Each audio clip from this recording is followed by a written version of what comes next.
Good morning, welcome to Johnson's Garden Time. Jeremy, with everything that's going on all around, we're seeing an increased interest in vegetable and fruit growing and food growing with our customers. Of course, our every year customers are in now buying some things to get their vegetable garden started, but we're seeing a lot of first-time gardeners that are wanting to maybe take charge of some of that themselves. And now's a great time to look at getting started in growing your own food. And whether that's a single tomato plant or like here, we're in Marty's acre and we've got a whole quarter-acre garden. Here it is, early April, and we've got tomatoes in stock, we've got seeds, we've got pepper plants.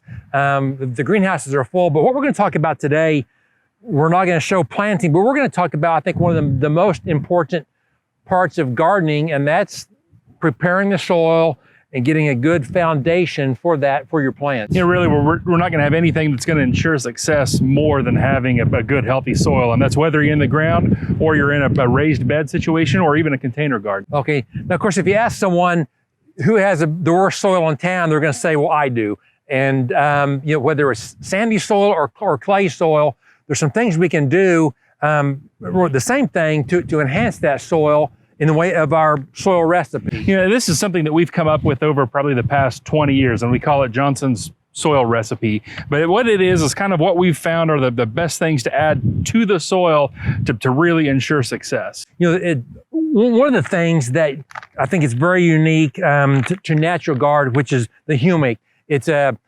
soil builder. It's not really a fertilizer, but it helps that plant take up nutrients. It's going to break down organic matter that's in the soil. So like here, we've got kind of last year's stuff in the ground. It's going to help that to break down and turn it into food for the garden. Okay. Of course, this is per 100 square feet, a bag of humic, and then the Furlough Gardener Special. This is a kind of what we found is a great all-purpose plant food. 11-15-11 analysis, so pretty balanced for anything we're planting in the vegetable garden. Has a little bit of higher phosphorus, which is what K-State recommends when we're planting fruiting plants like tomatoes. Okay, then also bone meal is a high phosphorus plant food, slow release, plus it adds some organic material to it. You mentioned sandy soil, clay soil. The cotton boll compost is kind of one of the ingredients that we found that really is going to help benefit both those. If you've got a clay soil, it helps to break up that clay. If you've got sandy, it's going to help to retain a little more water. So basically, it's putting these products on 100 square feet, incorporating them in, and then go ahead and planting